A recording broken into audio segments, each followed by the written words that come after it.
अस्सलाम वालेकुम बच्चों, बिस्मिल्लाहिर्रहमानिर्रहीम। आज हमारा जो टॉपिक है लेक्चर नंबर 8 में law of conservation of momentum. Law of conservation of momentum पढ़ने से पहले जो हमने पीछे सारा चैप्टर पढ़ा है, उस चैप्टर में हमने मोमेंटम के ऊपर एक डिस्कस किया था। इसके ऊपर हमने दो टॉपिक पढ़े हुए हैं। एक मोमेंटम का अलग से टॉपिक था, एक मोमेंटम और फोर्स का ताल्लुक था। तो आज हम law of conservation of momentum, पहले तो कंजर्वेशन इसको हम सारा पढ़ेंगे। ये मेरी सारे मैंने इसको एक टॉपिक को एक हिस्सों में डिवाइड कर दिया है। ये बहुत लेंथी टॉपिक और बहुत इंपॉर्टेंट टॉपिक है। ये आपको फर्स्ट ईयर क्लास में भी आएगा और ये सारा कुछ मतलब उधर भी यही सेम टू सेम टॉपिक इसी तरह ही होगा। Law of conservation of momentum, अगर कंजर्वेशन की बात करें तो इसका उर्दू में अगर मीनिंग तलाश करें तो तब्दीली, ठीक है, तब्दीली। तो इस मतलब क्या है कि मोमेंटम की तब्दीली, law of conservation of momentum, momentum की कब तब्दीली, आफ्टर और बिफोर। मतलब क्या, बिफोर क्या है मोमेंटम और आफ्टर क्या है मोमेंटम। बच्चों इसकी बहुत ज़्यादा एग्जांपल्स हैं हमारे माशरे में। फ़र्ज़ करें एक छोटी सी एग्जांपल है हमारे पास। हम रोड पे जाते हैं तो मोटरवे पे हमें कहते हैं कि सीट बेल्ट लगा लो। तो सीट बेल्ट जब हम कहते हैं तो वो क्यों कहते हैं, वो इसीलिए कहते हैं कि कंजर्वेशन का मोमेंटम उधर अप्लाई होता है। क्यों, अगर आपने सीट बेल्ट नहीं लगाया होता तो अचानक क्या होता है, अगर सामने कोई चीज़ आए तो आप ब्रेक लगाते हैं। ब्रेक लगाने से आपका को जो मोमेंटम होता है बॉडी का, वो सारा का सारा मोमेंटम किस पे चला जाता है, वो हैंडल के ऊपर, और आप सीरियस किस्म का कोई एक्सीडेंट होने का खदशा होता है, अल्लाह ना करे। तो इस तरह वो कहता है कि वो सीट बेल्ट लगा लें ताकि वो जो आपका मोमेंटम है, जब ब्रेक लगाएं तो वो मोमेंटम सारा आपका सीट बेल्ट के अंदर चला जाए। मतलब क्या कि बिफोर और आफ्टर आपका मोमेंटम सेम रहेगा, कांस्टेंट रहेगा। इस वजह से आप वो उस चीज़ से बच जाएंगे। इसी तरह आप हेलमेट इस्तेमाल करते हैं। हेलमेट भी क्या होता है कि जब आप मतलब कोई भी आप एक्सीडेंट देखते हैं, अल्लाह ना करे, तो आप जब वो ज़मीन पे गिरता है तो उसका जो सर का मोमेंटम, जो फोर्स अंदर की होती है ज़ोरदार, वो क्या होती है कि वो जो अंदर हेलमेट के अंदर जो चीज़ लगी बनी होती है, वो क्या करती है, उस मोमेंटम को कंजर्व कर देती है और उसकी टाइम ऑफ कोलिजन को बढ़ा देती है। बढ़ाने के बाद क्या होता है कि वो टाइम ऑफ कोलिजन मतलब कि टकराव जो अंदर रूफ होती है वो क्या करती है, उसका टाइम को बढ़ा देती है, जिससे आपको आपके सर को छोटा सा दचका महसूस होता है, सीरियस किस्म का मतलब चोट नहीं लगती। तो इससे ये भी सारा लॉ ऑफ कंजर्वेशन मोमेंटम किसी न किसी तरीके से सब उन चीज़ों में है।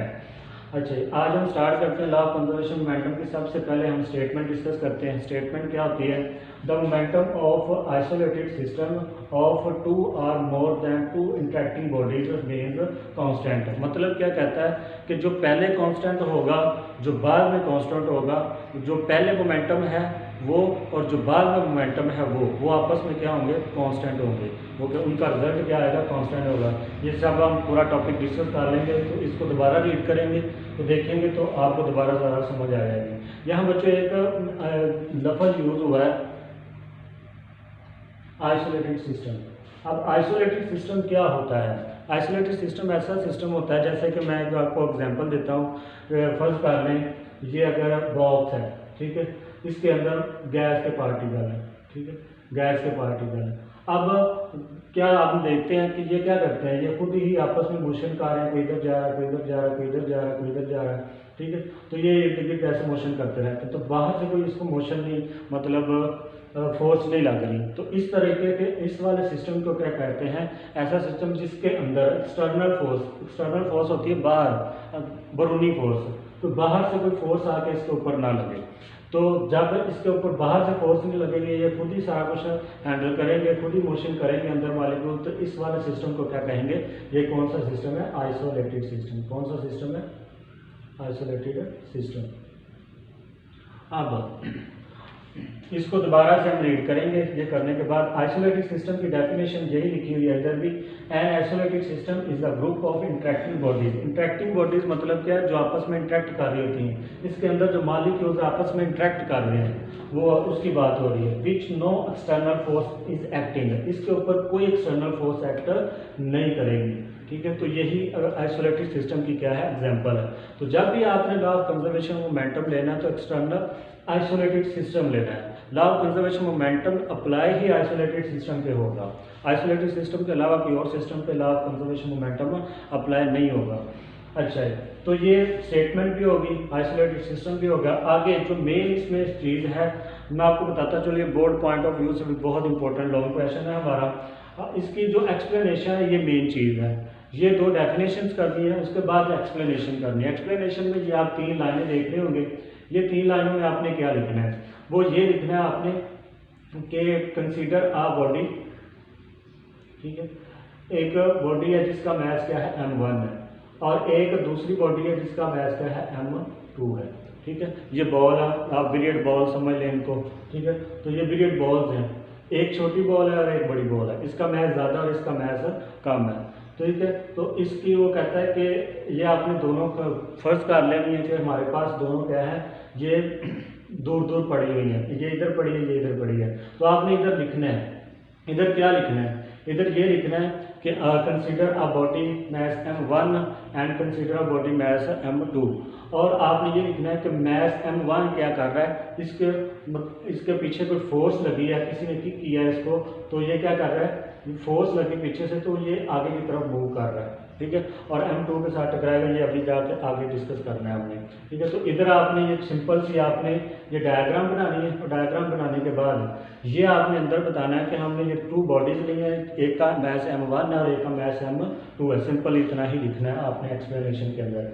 एक्सप्लेनेशन के अंदर ये लिखने के बाद आपने ये हेडिंग जो बिफोर कोलिजन है, आफ्टर कोलिजन है, एट कोलिजन और आफ्टर कोलिजन, ये इसी की सब हेडिंग है, इसी के अंदर ही लिखनी है, ठीक है। मैंने एक्सप्लेनेशन बहुत लंबी बन रही थी तो इसलिए मैंने इसको डिवाइड कर दिया है, ये एक हिस्सा, ये दूसरा, तीसरा और ये तीसरा और ये वाला हिस्सा, ये हिस्से बना दिए एक्सप्लेनेशन के। ये सारे एक्सप्लेनेशन में ही, यहाँ तक एक्सप्लेनेशन ही डिस्कस होगी हमारी, ठीक है।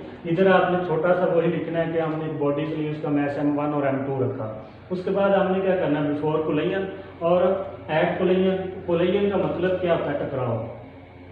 कोलिजन का मतलब क्या होता है, टकराव, एक दूसरे से टकराना किसी चीज़ का। अगर ये देखें मार्कर आपस में कोलिजन कर रही हैं, ठीक है, तो ये कोलिजन है।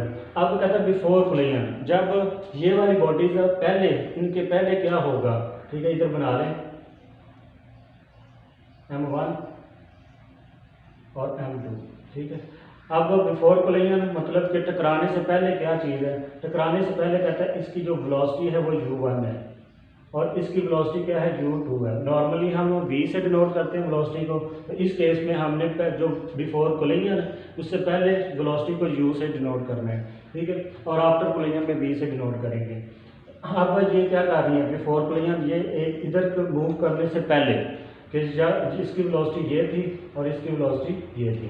अब हमने क्या करना है, दोनों का मोमेंटम बिफोर कोलिजन, ठीक है, इधर लिखना है इनिशियल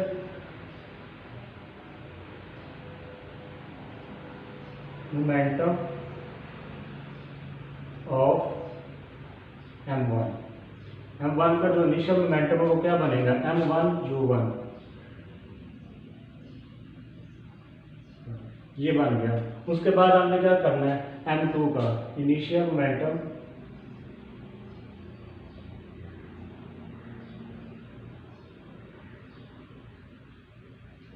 ऑफ m2। m2 का क्या करना है, इनिशियल मोमेंटम लिखना है, वो कौन कितना होगा, m2u2, ठीक है। तो मतलब क्या है कि अब बिफोर कोलिजन इसका मोमेंटम और इसका मोमेंटम हमने लिख दिया। इसका m1 का जो है वो ये वाला है, ठीक है, और m2 का जो है वो ये वाला मोमेंटम है। अब हमने लिखना है कि टोटल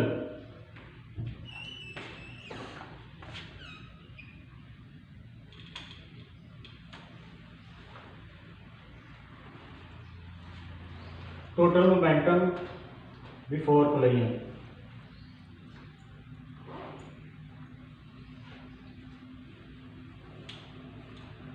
वो कितना होगा।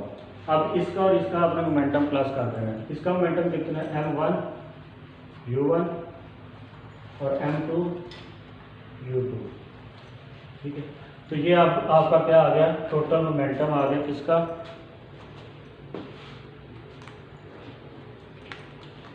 ये वाला। Total momentum of before collision, ये वाला आपने मतलब याद रखना है, ये हमें रिजल्ट में यूज़ करना है। उसके बाद एट कोलिजन। एट कोलिजन क्या है? एट कोलिजन में क्या करते हैं, मतलब कि टकराने से पहले, और एट कोलिजन मतलब जब वो बॉडीज आपस में टकरा रही होंगी दोनों, मतलब क्या है, M1 मूव करती हुई किसके पास आ जाएगी, M2 के पास, तो ये दोनों आपस में टकराना शुरू कर देंगे। इधर से आप थोड़ा सा रेस बना देंगे, ये क्या कर रही हैं, आपस में दोनों टकरा रही हैं। तो टकराते वक्त आपने क्या इधर लिखना है, ठीक है, इधर कोई डेरिवेशन नहीं लिखनी, इधर बस इतना आपने बताना है कि टकराते वक्त क्या होगा, third law of motion, Newton third law apply होगा। इधर क्या मतलब क्या कि M1 इसके ऊपर आगे क्या कौन सी फोर्स लगा रही है, एक्शन वाली फोर्स लगा रही है, और ये M2 इसके बदले कौन सी फोर्स लगा रहा है, रिएक्शन वाली फोर्स लगा रहा है। तो अब रिएक्शन फोर्स और एक्शन फोर्स मतलब क्या, न्यूटन थर्ड लॉ इधर अप्लाई हो रहा है। न्यूटन थर्ड लॉ बस इधर आपने यही लिखना है कि at collision time Newton third law is applied, M1 is apply of action force on M2 and M2 is reaction force apply on M1। इधर आपने ये लिखना है बस। उसके बाद आपने आ जाना आफ्टर कोलिजन में। आफ्टर कोलिजन में क्या करना है, आपने पहले तो डायग्राम बनानी है। M1 तो ये टकरा के क्या हो गया, ये वापस मुड़ गया था, ठीक है, और M2 क्योंकि भारी मैस वाला है तो ये वही रहा, ये वापस चला गया, ये वही रहा, ठीक है। तो अब इसका जो टकराने के बाद, अब ये टकराने के बाद एक दूसरे से दूर जाएंगे, तो टकराने के बाद इसकी वेलोसिटी v1 हो जाएगी और इसकी वेलोसिटी क्या हो जाएगी, v2 हो जाएगी, ठीक है। तो v1 और v2 वेलोसिटी हो जाएगी। अब क्या करना है, इसी तरह हमने इनिशियल मोमेंटम और फाइनल मोमेंटम रूल करना है। अब इसका क्या है, आफ्टर कोलिजन है तो फाइनल मोमेंटम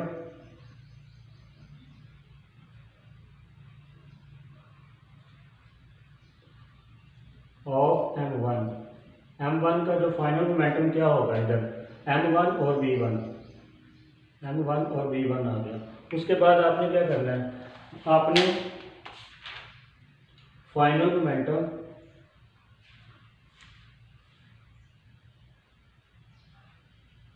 ऑफ M2 का क्या करना है, फाइनल मोमेंटम लिखना है। फाइनल मोमेंटम क्या होगा, M2 V2। अब आपने क्या करना है, टोटल मोमेंटम आफ्टर कोलिजन,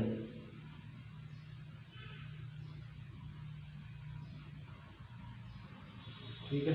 तो आपने क्या करना है, इधर लिख देना है टोटल मोमेंटम। वो टोटल मोमेंटम क्या होगा आपका, इन दोनों को प्लस करते हैं, M1 V1 plus M2 V2। ये आपने तो ये पूरा आपने आफ्टर कोलिजन के बाद ये सारा इधर हो गया। उसके बाद आपने क्या करना है, रिजल्ट लिखना है। रिजल्ट में क्या है, रिजल्ट कौन बता रहा है, आपको ये बता रहा है कि रिमेन्स कांस्टेंट, मतलब क्या है कि पहले वाला मोमेंटम और बाद वाला मोमेंटम क्या होगा, इक्वल होगा, ठीक है। तो इधर आपने लिखना है total momentum before collision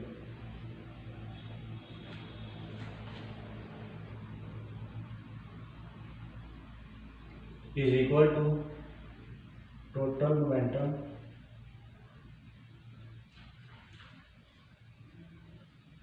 after collision. इधर स्पेस नहीं है तो आपने आगे लिख दिया इसकी, ठीक है। तो अब total momentum of before collision क्या था हमारा, M1 U1, ये वाला लिखने लगे, टोटल मोमेंटम बिफोर कोलिजन, ठीक है, M1 प्लस M2 U2।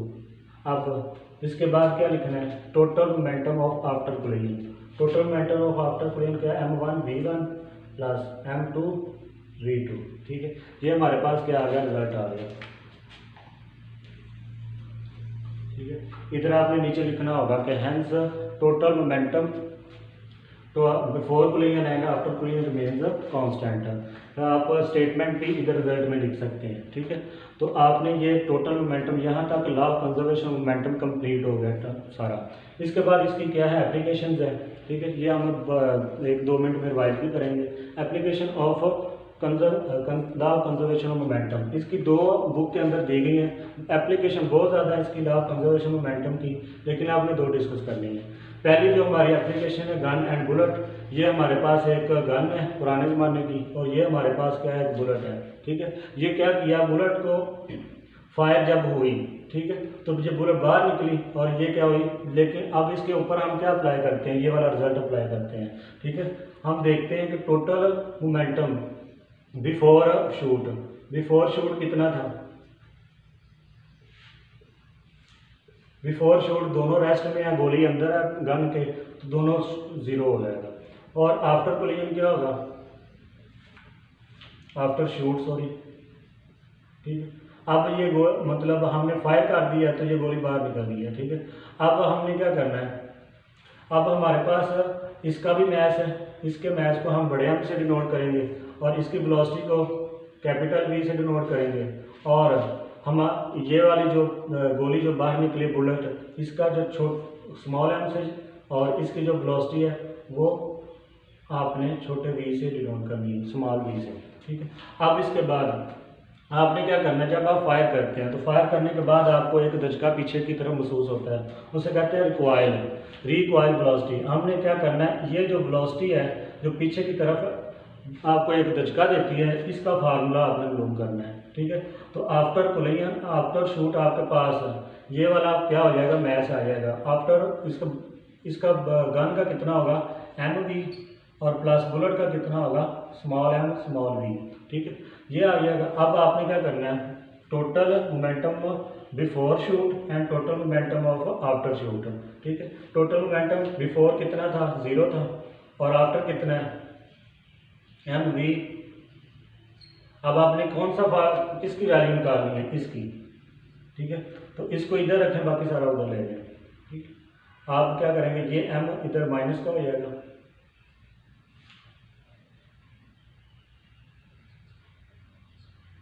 ठीक, ये बच जाएगा, और m इधर आगे डिवाइड हो जाएगा।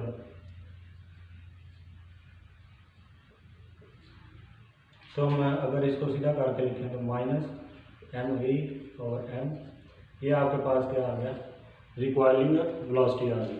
ठीक है, तो ये इस तरह ये एप्लीकेशन वो सारी law of conservation of momentum के जरिए हमने मालूम की। ठीक है, ये सारा आपने क्या करना है, ये मैथमेटिकल भी लिखना है, अगर आप डायग्राम बना सकते हैं डायग्राम भी बनाएं, और साथ उर्दू में लिखना और इंग्लिश में लिखना भी है। क्या लिखना है कि बिफोर शूट क्या था, आफ्टर शूट क्या था, गन की मैच को किससे डिनोट करते हैं, गन की वेलोसिटी को किससे डिनोट करते हैं, मैच की बुलेट की मैच किससे डिनोट करते हैं, इसकी वेलोसिटी को किससे डिनोट करते हैं, ये सारा आपने इधर बताना है इंग्लिश के अंदर, और साथ ये लिख देना है, ये एप्लीकेशन पूरी हो जाएगी। उसके बाद रॉकेट का सिंपल उसने बुक में यही बताया कि law of conservation of momentum के ऊपर ये रॉकेट काम करते हैं। क्या करते हैं, इनके अंदर बहुत ज़्यादा गैसेज होती हैं, ईंधन होते हैं, गैसेज के ईंधन भरा होता है। जब ये रॉकेट लॉन्च होते हैं तो इनके अंदर law of conservation of momentum होता है। Law of conservation of momentum before जो लॉन्चिंग है और आफ्टर लॉन्चिंग क्या होता है, रिमेन्स कांस्टेंट होता है। इसमें आपने सिर्फ इतना ही बताना है, इसमें कोई डेरिवेशन नहीं, कोई आपने डायग्राम्स नहीं, बस इतना बताना है कि it is the application of law of conservation of momentum, और इसको रॉकेट के लॉन्चिंग को थोड़ा आपने डिस्क्राइब कर देना है, बस इसमें इतना ही बताना है।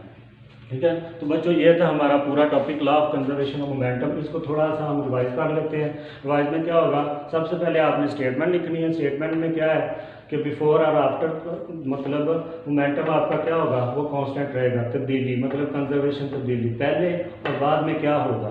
ठीक है, तो आपका मेन्स कांस्टेंट रहेगा, क्या मोमेंटम रहेगा।